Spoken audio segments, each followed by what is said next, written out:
നമ്മൾ എന്ത് ധൈര്യത്തിലാണോ ഈ നടക്കണത്? എന്ത് ധൈര്യത്തിലാണ് ഞാനും നിങ്ങൾ ഇങ്ങനെ നടക്കണേ?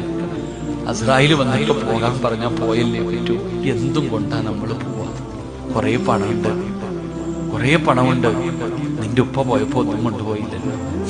ഒരുപാട് സമ്പത്ത് കൂട്ടി വെച്ചു. മക്കളെ മക്കളെ മക്കളെ എന്ന് പറഞ്ഞാൽ ജീവനെ എനിക്ക് നയിക്കും. എന്റെ പൊന്നു വാപ്പ, നീ മരിച്ച ഒളിപ്പിക്കാൻ പോലും അവൻ അറിയില്ലടോ. നീ ഇല്ലെങ്കിൽ നിന്റെ മോനോട് ചോദിക്കടാ, ഞാൻ മരിച്ച എന്നെ നീ കുളിപ്പിക്കാനെങ്കിലും കൂടെ നിൽക്കൂ. അവൻ അറിയില്ല ഉപ്പ. നീ മരിച്ച നിന്റെ കടം വീട്ടാൻ പോലും മക്കള് തയ്യാറാകില്ല. മരിച്ചുപോയ വാപ്പാടെ കബറെടുത്ത് നീയേ പോണില്ല, പിന്നെ എങ്ങനെ നിന്റെ മക്കള് പോവാ?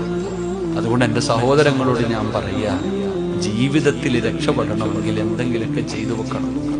1000 നന്മ ഒന്നും ചെയ്യാൻ ഞാൻ പറയുന്നില്ല. നമ്മളെ കൊണ്ട് ഒരു നന്മയെങ്കിലും, ഒരു നല്ല കാര്യം ചെയ്തു വെച്ചാൽ രക്ഷപ്പെടുവോ?